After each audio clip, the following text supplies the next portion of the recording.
जो नसीब में है वो चल कर आएगा, जो नहीं है वो आकर भी चला जाएगा।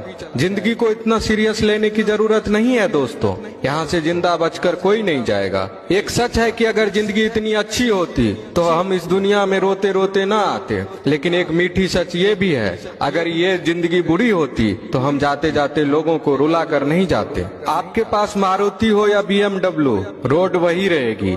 आप इकोनॉमी क्लास में सफर कर रहे हो या बिजनेस में, आपका वक्त तो उतना ही कटेगा। आप टाइटन पहनते हो या रोलेक्स, समय वही रहेगा। आपके पास एप्पल हो या सैमसंग, आपको कॉल लगाने वाले लोग नहीं बदलेंगे। भव्य जीवन की लालसा रखने या जीने में कोई बुराई नहीं है, लेकिन सावधान रहें, क्योंकि जरूरतें पूरी हो सकती है, तृष्णा नहीं। एक सच ये भी है कि पैसे वालों का आधा पैसा तो ये जताने में चला जाता है कि वे भी पैसे वाले हैं। दुनिया का कोई सा भी पीर पंडित हमारा भाग्य नहीं बदल सकता, सिर्फ नाम की कमाई